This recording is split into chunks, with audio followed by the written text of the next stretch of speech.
messieurs, à votre numéro Agora, qui est un regard analytique et critique sur les faits de la société, les faits saillants de l'actualité au cours de ce mois. Nous avons aujourd'hui l'honneur et le privilège de recevoir M. Seydi Sow, qui est un professionnel de la santé, avec qui nous allons passer en revue l'actualité concernant le secteur de la santé. Bienvenue, M. Sow. Merci, M. Diaw. Bonjour, M. Diaw, mais bonjour aussi à vos auditrices et à vos téléspectatrices et à vos téléspectateurs. Merci pour cette invitation là, à Tawhid FM, à Tawhid TV.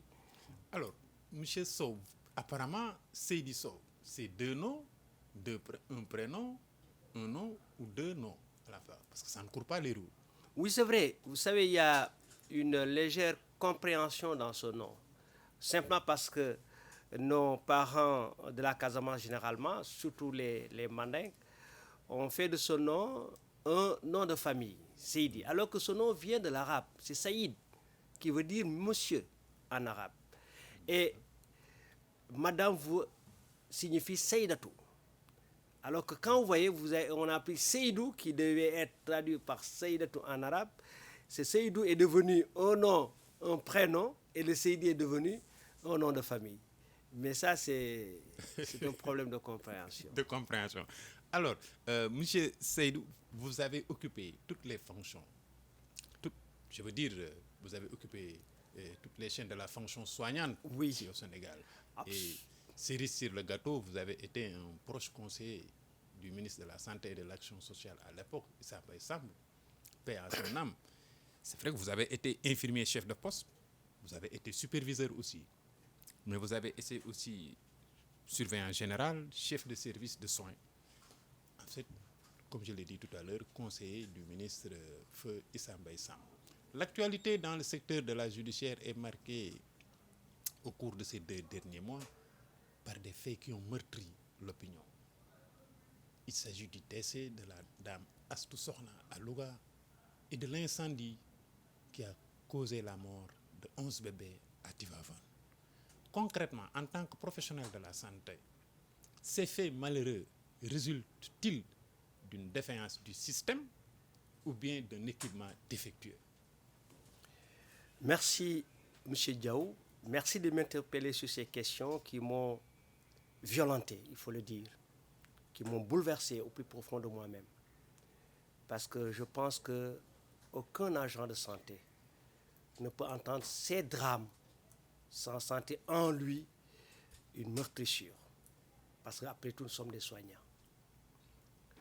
Vous l'avez dit d'abord, il y a eu d'abord, avant même le cas de Louga, il y a eu le cas de l'incendie du poste de santé de Tivaouane. De Tivaouane. Non, ça c'est venu après. Il y a eu le cas de la femme de Louga. Mais avant ça, il y a eu l'incendie, la maternité d'abord de la région. Il y a une autre région où il y avait eu déjà un incendie au niveau de la maternité. Oui. Et il y a eu d'abord la femme qui est décédée malheureusement. C'est des faits très douloureux qui n'auraient pas dû survenir dans un secteur dont l'objectif principal est de sauver des vies, justement. Mais si j'analyse de façon froide ces deux éléments qui ont vraiment des manifestations différentes, il faut le dire. D'abord, pour le cas de la femme, dans tous les deux cas, je déplore d'abord un fait, c'est la rapidité de l'enquête. On s'est précipité à arrêter des agents sans pourtant affiner d'abord l'enquête pour voir les tenants et les aboutissants de ces faits dramatiques avant d'en prendre une conclusion qui est d'arrêter les principaux responsables. Moi, je pense qu'on aurait dû aller au-delà. Quand je prends par exemple le cas de la femme de Louga, à ma connaissance, je n'ai pas entendu parler d'autopsie. Or, on ne peut pas déterminer une mort sans avoir fait d'abord au préalable une autopsie qui aurait déterminé les causes réelles de la mort de cette femme. Encore que d'après les informations que j'ai reçues, cette femme avait eu comme prescription importante une césarienne de prophylaxie. Une césarienne de prophylaxie n'est pas une césarienne d'urgence. Cela veut dire tout simplement que cette femme-là a eu des antécédents où on a eu à lui faire des césariennes. Et quand on a fait des césariennes à une femme, son utérus devient un utérus cicatriciel, qui a d'abord des cicatrices. Et c'est toujours un danger de laisser un tel utérus arriver à terme et donner naissance à un enfant, parce qu'on a toujours peur d'une déchirure de l'utérus qui entraînerait une mort rapide par, évidemment, hémorragie interne. Et c'est pourquoi on avait préconisé une césarienne de prophylaxie, en disant que si la femme a de réelles difficultés, il faut en ce moment l'admettre d'urgence en salle opératoire. Mais est-ce que ça a été le cas? Ce n'a pas été le cas, justement. Le reproche qu'il faut faire d'abord à ceux qui ont assisté cette femme, c'est d'avoir laissé cette femme crier dans sa douleur. Vous savez, l'objectif principal de l'hôpital, c'est d'enlever toute forme de douleur. Il y a même dans des hôpitaux ce qu'on appelle des comités de lutte contre la douleur. Il n'est pas acceptable qu'un malade puisse venir à l'hôpital et rester avec sa douleur. Le premier élément, c'est de lever la douleur, quel que soit alpha. Il faut lever cette douleur pour que l'individu soit apaisé. Et malheureusement, d'après ce que j'ai entendu, cette femme est restée dans sa douleur criant « je vais mourir ». Et c'est là où il y a un manquement, s'il faut dire, de ceux qui devaient assister. Parce qu'on aurait dû venir voir qu'est-ce qui fait mal à cette dame-là, pourquoi elle crie de la sorte. Est-ce que c'est lié au travail? Parce qu'il faut dire aussi que le travail aussi est un processus évolutif, un processus dynamique évolutif. Il faut laisser à la nature le soin de permettre à l'enfant de suivre tout le cycle qu'il doit suivre dans l'utérus avant de sortir. Parce qu'il y a toute une dynamique avant que l'enfant ne sorte. Donc, parce que là où il doit sortir, c'est un chemin très étroit. Et la nature fait bien les choses. L'enfant doit faire des rotations, doit glisser pour pouvoir émerger. Et ça prend du temps. Et ce temps que ça prend est lié à l'appréciation d'un élément qu'on appelle le col de l'utérus. L'ouverture du col de l'utérus détermine les phases évolutives du travail de la femme. Évidemment, les sages-femmes ont tendance, dès qu'ils apprécient le col de l'utérus à part le toucher vaginal, et elles savent à quel moment, théoriquement, cette femme devrait accoucher. Mais en principe, on doit l'assister. On doit l'assister jusqu'à ce que la femme puisse arriver à l'accoucher. Ce qui est inadmissible et inacceptable, c'est d'avoir laissé cette femme dans ses douleurs, en souffrance. Tout à fait. Alors, mais vous l'avez dit, le simple fait de n'avoir pas assisté cette dame dans sa douleur, lorsqu'elle criait dans sa douleur, lorsqu'elle manifestait sa douleur par des cris, le simple fait de ne l'avoir pas assisté ne constitue pas ce que les juristes appellent non-assistance à personne en danger. Je ne suis pas d'accord. Je ne suis pas là d'accord parce que la profession première de tout soignant, qu'il soit infirmier, sage-femme, docteur, c'est de porter assistance à personne en danger de mort. C'est notre vocation. C'est l'élément déterminant de notre profession. On ne peut pas reprocher à un boulanger de faire du pain. Nous, notre travail, notre profession d'abord, c'est de porter assistance en danger à une personne en danger de mort. Parce que toute personne qui est malade, toute personne en souffrance, en situation, est d'abord potentiellement en danger de mort.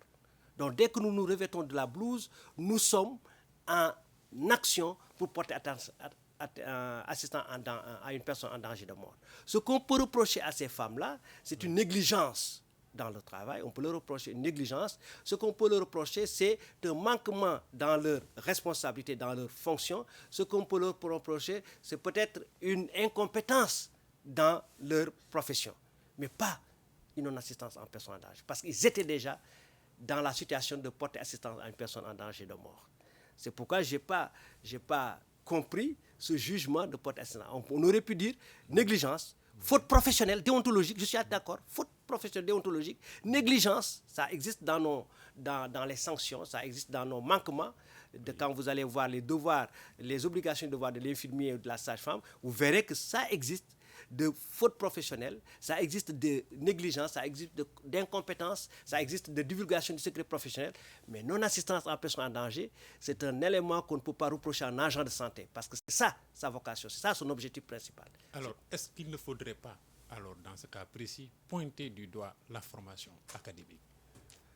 Oui, dans tous les cas, on ne devrait pas au-delà, pas seulement la formation académique. La formation académique, c'est l'aboutissement d'un long processus.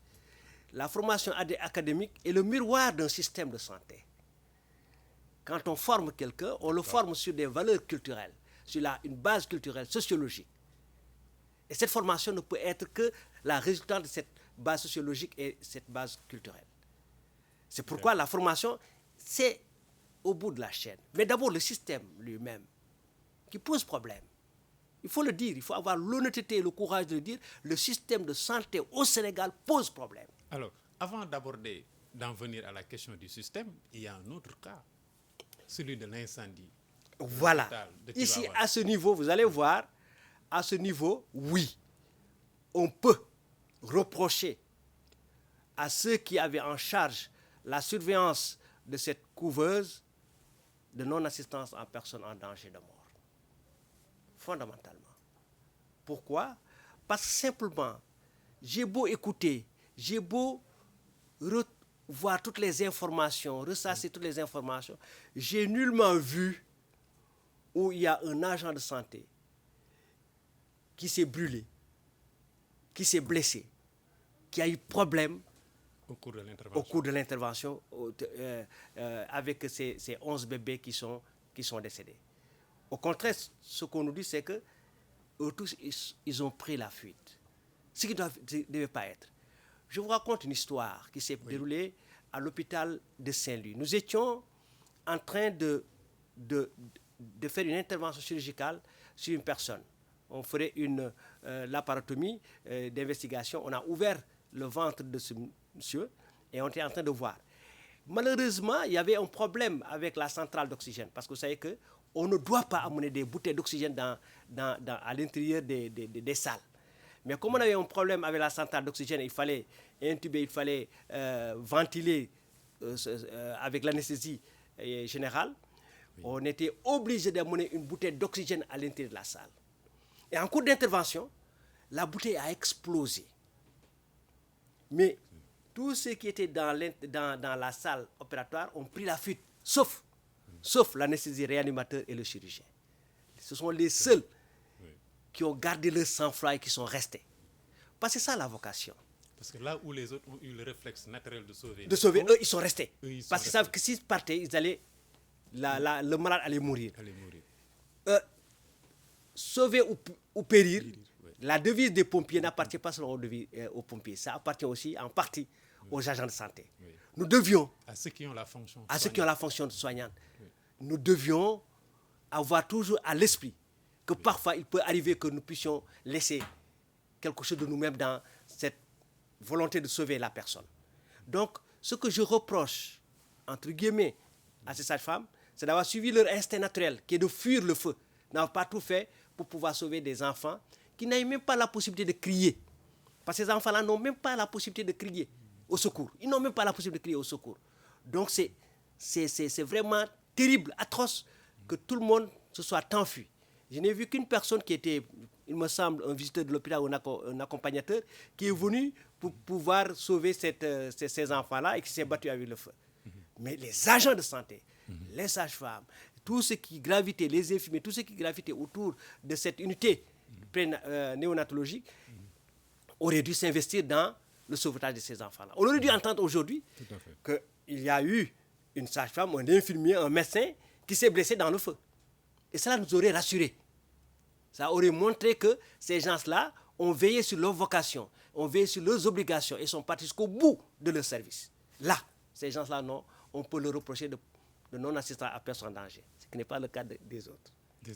Alors, qu'est-ce qui a été, à la base, c'est un fonctionnement défectueux des installations, pour ce qui est du cas de l'hôpital de Tivaouane? Tout peut y être, parce que récemment, on vient tout de suite de nous annoncer qu'il y a eu encore un autre incendie. Ça ne fait pas quelques jours. Donc tout peut y être. À la fois le matériel, l'humain et le système. Mais en principe, le système doit en principe encadrer à la fois et le matériel et l'humain. Et je vais vous dire, d'abord, un tel fait n'aurait pas dû se poser. Parce que l'hôpital est tellement organisé de telle façon qu'on n'aurait pas dû avoir ça. Pourquoi? Parce que d'abord, il y a le système de garde. Parce que nous sommes dans un travail à feu continu. le système hospitalier, c'est un système à feu continu, 24 heures sur 24. Or, l'organisation... À feu continu, qu'est-ce que vous entendez? C'est-à-dire qu'on doit être en travail 24 heures sur 24. Il n'y a pas de rupture. Et il y a un système de garde. Quand vous imaginez, c'est pourquoi je ne suis pas tout à fait en accord. C'est vrai, il y a une responsabilité morale du ministre de la Santé. Mais il n'est pas le seul fautif. Encore que lui, il porte une responsabilité morale.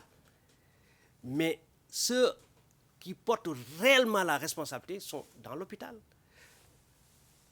M. Diaw, dans l'hôpital, est organisé de telle sorte qu'il y a d'abord le directeur de l'hôpital.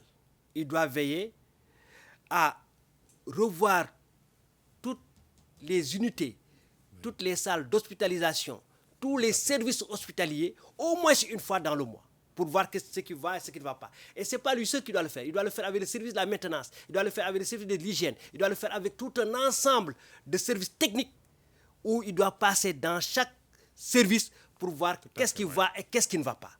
Premier élément. En dehors du directeur, il y a ce qu'on appelle la garde administrative. Cette garde administrative, c'est des professionnels qui sont de l'administration qui doivent passer aussi. Il y a toujours chaque semaine une garde administrative qui doit se faire au niveau des hôpitaux.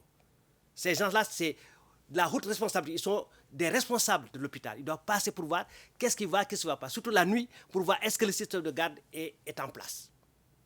À côté de la garde administrative, il y a la garde des surveillants de service. La garde des surveillants de service aussi fait le même rôle aussi.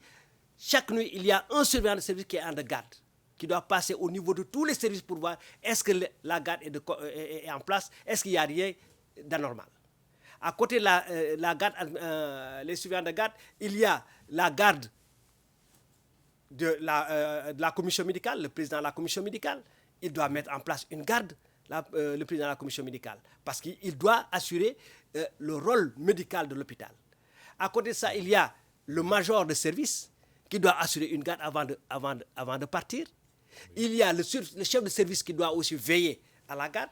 Et ensuite, maintenant vient le système de garde, les infirmiers de garde qui doivent venir et échanger les éléments avant de pouvoir se séparer.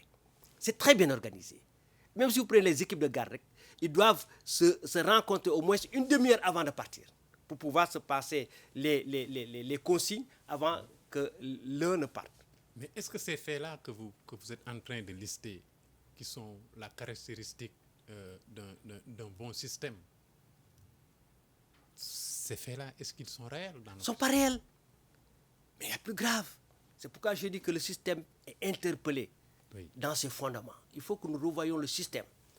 En 2015, on a voté une loi sur la réforme hospitalière parce qu'on a jugé que ce qu'on avait hérité du colonialisme, le système hospitalier et sanitaire qu'on avait hérité du colonialisme, ne nous a pas donné satisfaction.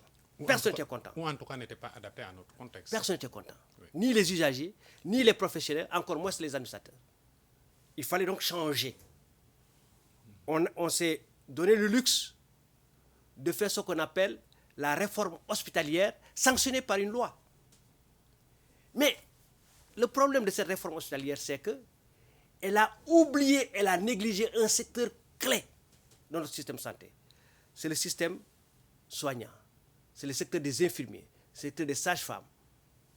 Appelés malheureusement de façon incorrecte les paramédicaux. Ces infirmiers et ces sages-femmes ont été carrément négligés dans le système, dans la réforme hospitalière. Ils n'ont pas leur envergure dans le système de santé. J'ai eu, comme on était en train... Alors qu'ils occupent une position centrale et très importante. Sensible. Oui, c'est eux qui sont l'interface entre le malade et le médecin. Si vous les négligez, vous ne pouvez pas avoir la satisfaction dans les hôpitaux. Personne ne peut avoir la satisfaction. Tant que le système néglige les infirmiers et les sages-femmes, je vous le dis ici, on n'aura jamais une satisfaction. Et il est temps d'appeler les États généraux autour des soins infirmiers pour aller vers un accueil rassurant des malades, pour aller vers des procédures de soins, pour aller vers des protocoles de soins, pour aller vers une identité de la profession soignantes. Si on n'a pas ça, on ne peut pas avoir de saturation. Mais alors, qu'est-ce que vous proposez pour une revalorisation J'y arrive. de la... Oui, allez-y. J'y arrive. La réforme hospitalière avait négligé parce qu'elle a donné une dimension à l'administration, une dimension à la fonction médicale et a totalement négligé la fonction infirmière, de la fonction soignante. On a un article qu'on appelle l'article 32 qui ne donne pas du sens à la fonction infirmière, malheureusement.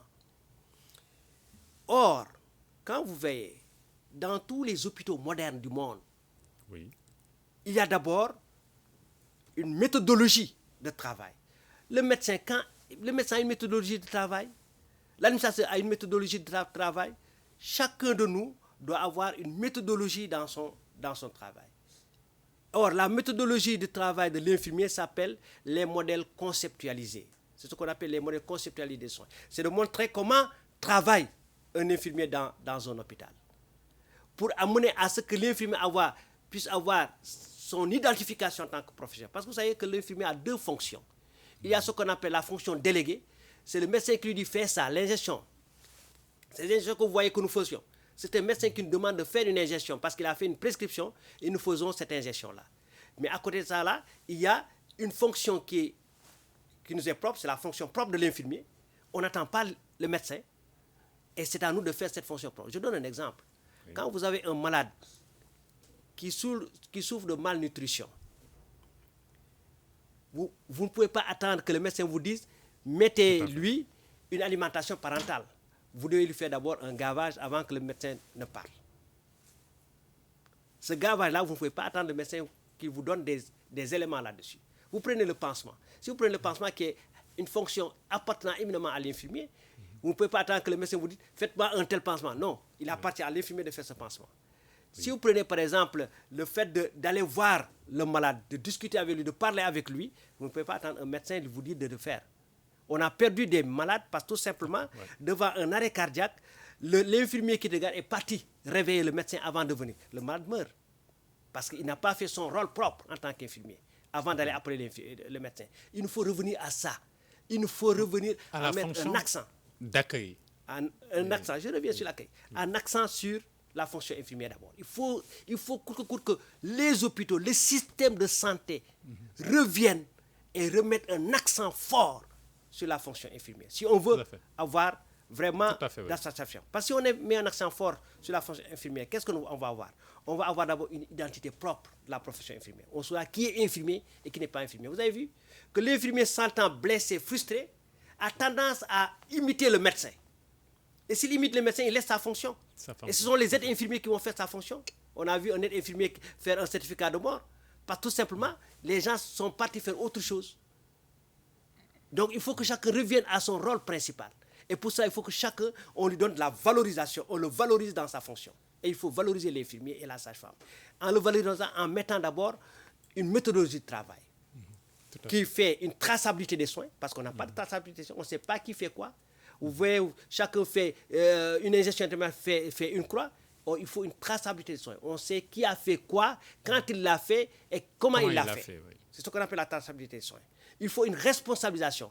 Chacun qui fait un acte signe que c'est lui-même qui a fait cet acte, il le signe. Et il faut des protocoles, des procédures de soins. Dans nos hôpitaux, il n'y a pas de protocole de soins. Est-ce que vous savez, monsieur Diaw, que même accueillir un malade sur un lit, c'est un protocole de soins? Il faut une procédure d'accueil du malade. Voilà comment on doit accueillir le malade, voilà comment on doit faire le lit, comment on va faire les draps, voilà comment on doit le poser dans le lit. On n'a pas ça dans nos hôpitaux. On accueille n'importe comment le malade. C'est pourquoi vous allez voir un malade qui est couché dans un lit où il n'y a même pas de drap. Parce qu'il n'y a pas de procédure, il n'y a pas de protocole. Tout est déterminé, tout est prédéfini. Il faut qu'on revienne à ça. Nous travaillons dans vraiment une sorte de brouillon incroyable. Alors qu'on a un secteur névralgique, un secteur vital qui est le secteur de soins. Si on ne l'organise pas, nous sommes tous en danger. Alors, mais à côté, le paradoxe, c'est que pour le relèvement du plateau médical, le gouvernement est en train de dépenser des milliards. Ce qui est normal pour pour avoir un bon système de santé efficace, il faut un plateau médical adapté. Mais vous l'avez tout de suite dit, la traçabilité des soins, l'accueil, mais c'est la partie cachée de cette procédure-là. Alors, qu'est-ce qui fait qu'aujourd'hui, ces fonctions-là, essentielles, cette étape-là, essentielle-là, n'est pas revalorisée? Est-ce par méconnaissance? Non. C'est parce que tout simplement, vous savez, nous sommes des peuples de l'oralité. Nous avions aussi notre système de soins. Oui. Nos parents avaient un système de soins où tout était dans un seul élément global. Celui qui te soigne, c'est à la fois le maître. Il est à la fois médecin, docteur et soignant. Tout à fait, oui. Quand vous allez au marabout, il est tout. Oui. Quand nous sommes allés dans un système hospitalier préconisé par les Toubab, qui est un très bon système, une belle organisation de la prise en charge de la personne malade, ce système distingue les médecins d'un côté et les soignants, les infirmiers, les sages-femmes de l'autre côté. Parce que le médecin peut poser un diagnostic, donner une ordonnance, mais ne peut pas soigner, ne peut pas administrer sa potion thérapeutique. Ça, c'est l'affaire des soignants. Or, lorsqu'on est sorti du colonialisme, on a mis en place nos structures hospitalières. On a mis l'accent sur les médecins, ce qui était normal. On a mis un accent fort sur les médecins. Parce que ce qu'il nous fallait avoir d'abord, il nous fallait avoir vraiment des médecins haut de gamme, des docteurs aguerris dans leurs fonctions. Donc, l'accent était de mettre sur les médecins et les docteurs. On en a eu de merveilleux, de formidables, de performants. Mais malheureusement, on a oublié de revenir pour remettre le même accent sur les infirmiers. On a négligé les infirmiers. Ça dépend, sans jeter la pierre aux médecins, aux docteurs. Oui, tout à fait. Ça dépend, c'est dû en partie de la responsabilité des médecins. Parce qu'ils ne voulaient pas que le fait d'administrer les infirmiers échappe à leur commandement. Ils ont voulu toujours que les infirmiers relèvent de leur administration. Tout à fait. Ce qui n'est pas normal. Dans les autres hôpitaux, vous verrez que les infirmiers relèvent d'un cadre infirmier qui est parti étudier justement comment administrer les soins, comment former les gens. Et ne relèvent plus des médecins. Ni en France, ni en Amérique, ni partout ailleurs, les infirmiers relèvent des médecins. Mais ici au Sénégal, les infirmiers continuent de relever les médecins. Alors que les médecins, il a beaucoup de choses à gérer. Tout à fait. Il a beaucoup de choses à gérer. Il est d'abord à l'université, il a ses étudiants universitaires, il a ses thèses, il a beaucoup de choses à gérer. La plupart du temps, il se repose sur un major. Un major qu'il a nommé, mais qui ne peut être qu'un béni oui-oui de ses désirs. Tout à fait. Qui n'a pas le sens de ses responsabilités exactes, qui ne peut courir que derrière le médecin. Et du coup, il néglige toute sa fonction. On a eu le système de surveillance générale de l'hôpital. Dans ce système de surveillance générale de l'hôpital, on ne faisait pas du tout de soins. On était en train de surveiller les cours et les jardins, et de voir les accompagnateurs qui sont là, qui ne sont pas là, de les sortir. On ne faisait pas de soins. On n'était pas en train de contrôler comment se faisaient les soins dans les services de soins. Quand il y a eu la réforme, on a pris le surveillant général, on l'a éliminé.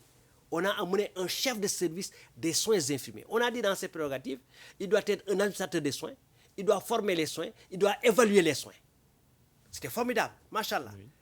Mais malheureusement, au niveau de la politique globale de la santé, au niveau de la politique globale du pays, oui, on ne retrouve pas ces éléments-là au niveau de la politique globale du pays. On a négligé ça dedans.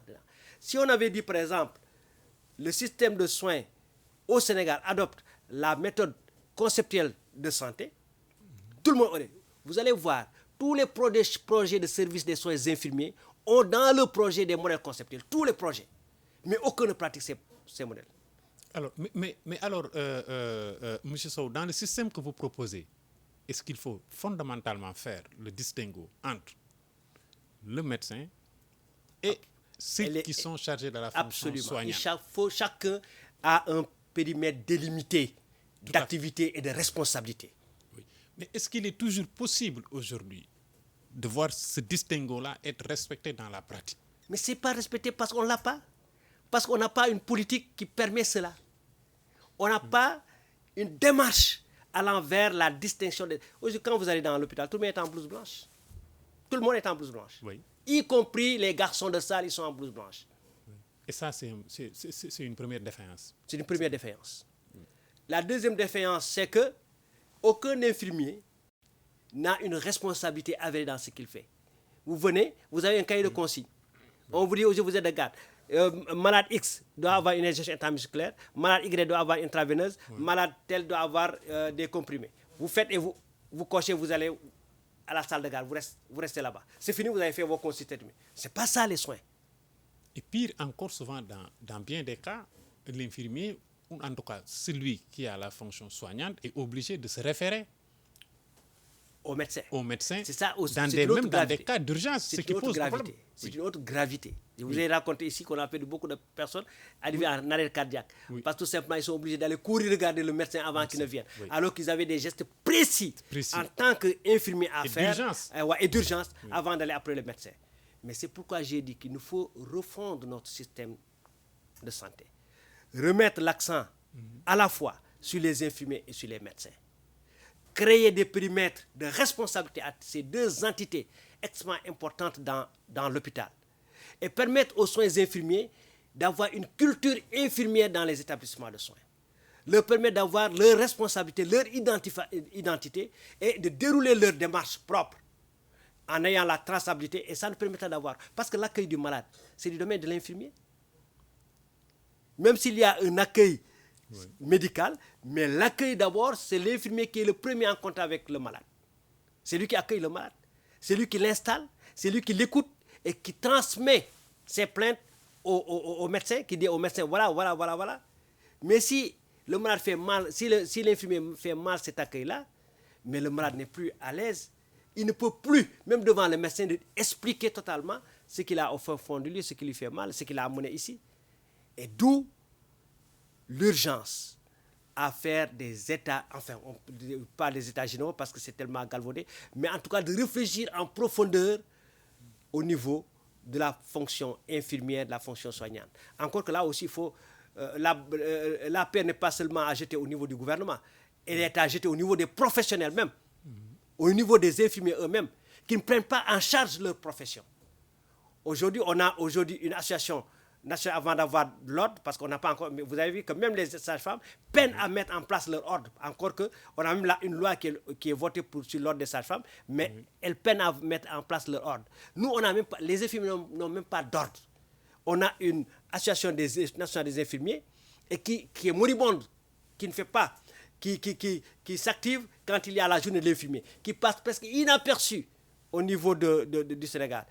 C'est le lieu de féliciter et de remercier un groupe d'infirmiers qu'on appelle la conscience des années 40, qui ont mis en place une plateforme pour pouvoir faire ce qu'on appelle le Sargol Ngalam à des infirmiers qui ont rendu de bons services à la fonction infirmière. Au moins, c'est une première tentative. Oui, mais vous désignez du doigt la plaie. Il y a eu l'ordre des médecins, il y a eu l'ordre des avocats. Oui.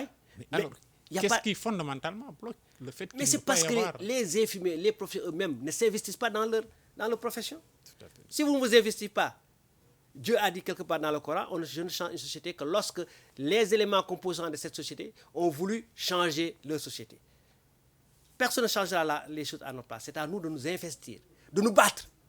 En France, les infirmiers sont battus pour retrouver leur identité et leur fonction première. Au Sénégal, il n'y a pas eu cette bataille encore. On en parle. Moi qui vous parle, je suis le premier à me jeter la pierre, je suis le premier à n'a pas rempli ma mission à ce niveau-là. Je le concède. Mais nous avons vieilli. Il appartient à la jeune génération de reprendre le flambeau, de se battre pour que la fonction infirmière soit une réalité dans nos structures hospitalières, pour que leur responsabilité soit dégagée, soit identifiée, pour que le malade, quand il vient, il puisse savoir que cela est l'infirmier et le malade est rassuré parce qu'il sera bien pris en charge par cette personne dont la vocation première est d'être à son écoute et de travailler pour que toutes ces plaintes soient éradiquées.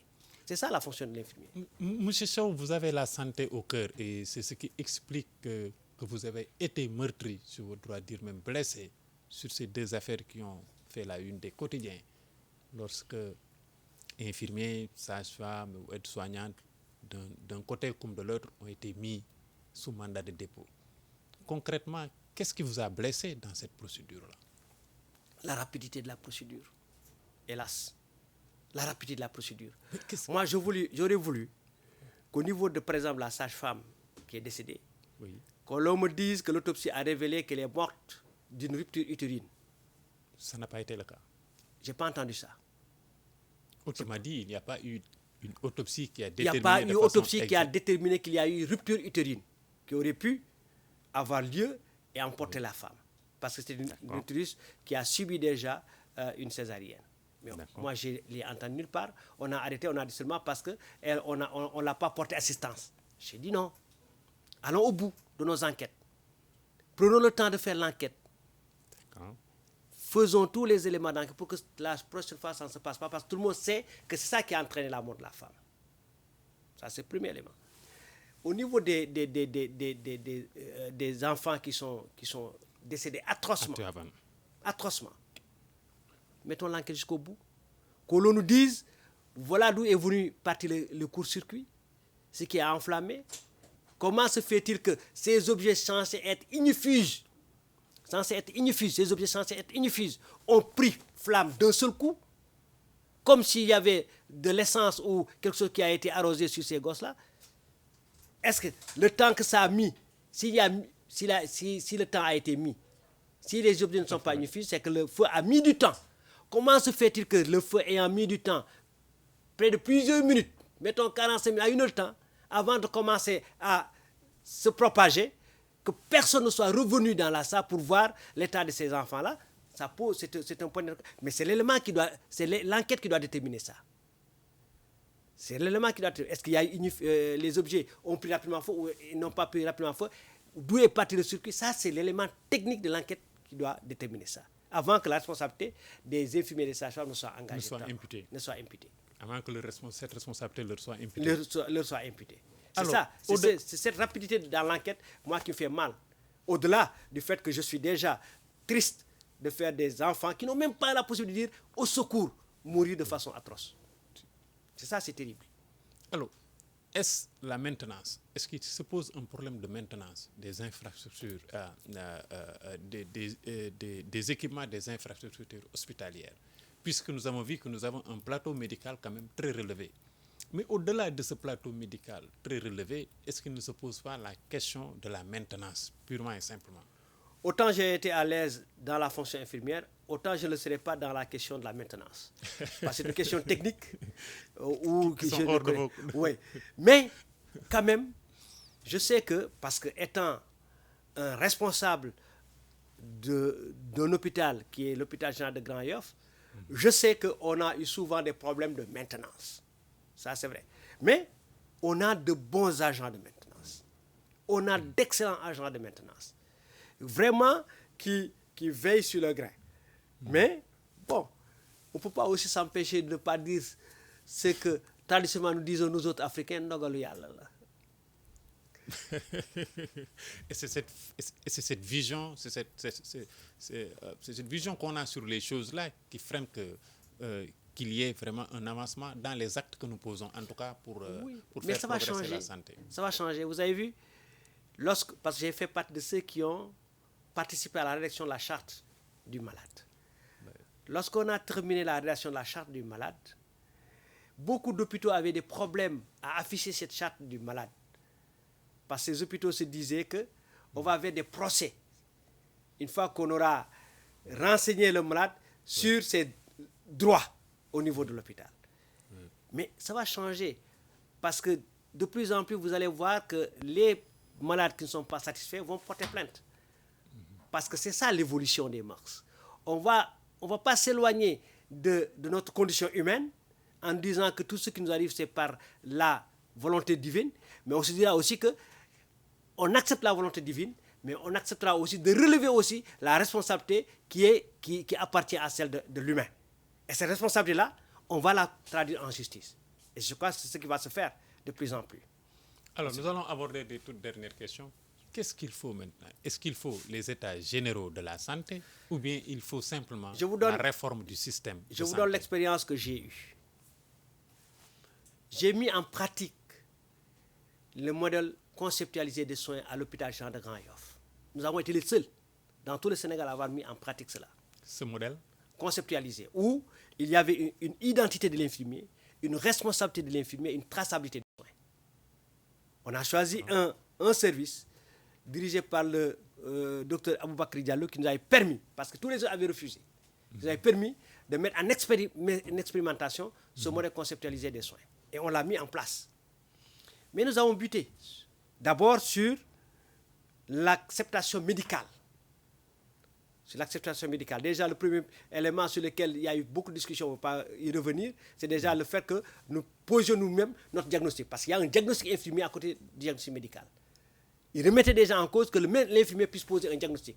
Puisqu'à l'hôpital, il n'y a qu'un diagnostic connu, alors que nous avons la possibilité, la latitude, devant un malade, de poser notre propre diagnostic, qui est tout à fait différent du diagnostic médical. Quand vous avez un infirmier qui ne pose pas un diagnostic dans son travail, qui ne sait même pas comment il doit intervenir vers un malade, de quoi le malade a besoin. Il ne faut pas avoir de véritables soins en faveur de ce malade. Il faut lui poser un diagnostic infirmier d'abord, savoir ce dont il a besoin. Dès les premiers mois. Dès les premiers mois, savoir ce dont il a besoin. Il y a un diagnostic infirmier qui se pose. Et c'est à partir du moment qu'on déroule maintenant tout un ensemble d'activités liées à ce diagnostic infirmier pour prendre en charge ce malade-là. Nous l'avons mis en pratique. Mais je vous ai dit, la commission médicale ne s'est jamais intéressée à notre travail. Jamais. Pourquoi Puisque c'est un pas de plus. C'est difficile à approfondir. Il y a beaucoup de... Mais en tout cas, la commission on n'a jamais été convié à une réunion de la commission médicale pour exposer justement ce modèle conceptualisé, qui était dans le projet d'établissement de l'hôpital Jean de Grand-Yoff. On ne l'a jamais eu. Et pourtant, on l'a déroulé. Et le service où ça a été déroulé, il y avait une satisfaction à la fois des pratiquants et des usagers. Si bien que même l'hôpital principal nous avait demandé à un moment donné de venir enseigner les modèles conceptualisés au niveau de l'hôpital principal, ce que nous avons fait. Mais le problème, c'est ce que le directeur a expliqué, a dit que je ne peux pas mettre ça en pratique parce qu'il n'y a pas une politique de santé intégrant ce modèle dans sa démarche. Oui. Comme il n'y a pas une politique de santé, on ne peut pas dérouler ce modèle. Et nous avons été, même à l'hôpital de Grand-Yoff, nous avons buté sur cet aspect-là, parce qu'il n'y a pas une politique. Au ministère de la Santé, on n'a pas dit, écoutez, les soins infirmiers maintenant sont bâtis sur les modèles conceptuels. Il y en a plusieurs, on peut en choisir n'importe lequel. En tout cas, celui de Viviane Anderson semble se rapprocher le plus de nous. Mais on ne l'a pas choisi, personne n'a choisi. Et encore qu'il est enseigné dans les écoles, mais seulement enseigné, mais non pratiqué. Voilà le problème du Sénégal. On a de très belles choses sur le plan des idées, sur le plan de la conceptualisation, mais sur le plan de la pratique, on est en retard. Globalement, est-ce qu'il ne s'agit pas encore de ne pas donner à ceux qui ont la fonction soignante la place et le rôle qu'ils ont dans le Vous avez tout dit. Vous avez tout dit. C'est une volonté manifeste de ne pas donner aux infirmiers sages-femmes la place qui leur revient de droit. Et primordial, voire même central. Je vous ai dit que je suis le seul conseiller paramédical des affaires paramédicales du ministre de la Santé. Au niveau central, il n'y a aucun référentiel du système de soins autour du ministre de la Santé. Il a des médecins, il a des conseillers médecins, il n'a aucun conseiller, à ma connaissance, aucun conseiller infirmier sage-femme. Voilà un problème. Il n'y a pas de référentiel des infirmiers au niveau central. Là où se fait où se prennent les décisions, il n'y a pas de référentiel des soins infirmiers. Il n'y a que le médecin qui doit répondre à la fois du médical et de l'infirmier. Ce qui est une aberration. Le médecin ne peut pas répondre du médical et de l'infirmier. Je suis désolé. Ce n'est pas possible. Il faut que l'infirmier réponde de l'infirmier et le médecin répondent du médecin. Et cette équipe, ce duo, va aller vers une performance de la prise en charge du malade. Parce que la responsabilité du médecin, elle est là, mais la responsabilité des infirmiers aussi, elle est là. Oui. Il faut que l'ensemble soit bien reconnu pour que le malade soit satisfait. Oui. D'autant plus que si ceux qui ont la fonction soignante, les infirmiers et tout, sont sur place 24 heures sur 24, ce n'est pas le cas du médecin. Ce n'est pas le cas du médecin. Qui peut être hors de son bureau pendant des heures et des heures. Ce n'est pas le cas du médecin. La fonction infirmière est la marmite dans laquelle bout la potion thérapeutique. Tout à fait. Si la marmite là ne fonctionne pas, la potion thérapeutique ne peut pas prendre et le malade ne peut pas vraiment l'utiliser, ni l'avoir pour son bonheur. Ce n'est pas possible. Alors, toute dernière question, M. Sow. Aujourd'hui, quel est le plaidoyer que vous lancez pour un système de santé efficace où les gens, en tout cas, ne se plaindront pas aussi grandement que c'est le cas de nos jours. Je voudrais d'abord féliciter Mme Khemes, que je connais bien et qui me connaît aussi. Je voudrais féliciter Mme Khemes pour avoir été portée à la tête du ministère de la Santé. Elle connaît le système. Elle a été d'abord syndicaliste avant de se retrouver dans des hautes responsabilités de notre système de santé. Aujourd'hui, elle est à la place où se prend les meilleures décisions concernant le système. Je voulais demander à Mme Khemes, de façon solennelle, de faire la réforme hospitalière. Il est temps, on en parle longtemps. On a toujours vu les failles énormes de la réforme hospitalière. On avait toujours préconisé d'aller vers la réforme de la réforme hospitalière. Il y a plusieurs années qu'on a pratiqué, depuis 2015 jusqu'à maintenant. Il est temps maintenant de voir les failles de ces réformes et de permettre maintenant à la fonction infirmière de retrouver ses marques dans l'hôpital, de reprendre son identité et ses responsabilités, la fonction infirmière et la fonction sage-femme. Et de faire tout pour que enfin l'ordre des sages-femmes puisse avoir lieu et l'ordre des infirmiers puisse avoir lieu. Dans un système de santé harmonisé où le malade sera satisfait de la prise en charge qu'on lui aura donnée au niveau de l'hôpital. Mais s'il n'y a pas ça, parce que c'est Senghor qui nous a appris que la meilleure façon, c'est l'organisation et la méthode. Dans le système de santé aussi, il faut une organisation et une méthode. Si l'organisation est là, il faut que la méthode soit là. La méthode pour les infirmiers, c'est leur démarche infirmière. Il faut qu'il y ait une démarche infirmière au niveau des services hospitaliers, au niveau des structures de santé. S'il n'y a pas de démarche infirmière, il ne peut pas avoir de satisfaction dans les actes de soins. Ce n'est pas possible. Alors, nous allons terminer avec ces deux mots, organisation et méthode, comme l'a toujours préconisé le premier président de la République du Sénégal, Senghor. Et mesdames, mademoiselles, messieurs, c'était un plaisir de recevoir aujourd'hui M. Seydou Sow, avec qui nous avons jeté un faisceau de lumière sur les faits actuels et qui concernent le secteur de la santé. Nous allons avoir l'occasion de revenir et d'approfondir longuement ces questions-là sur des points bien précis. Inch'Allah. Nous vous remercions. À la prochaine. Merci. Merci.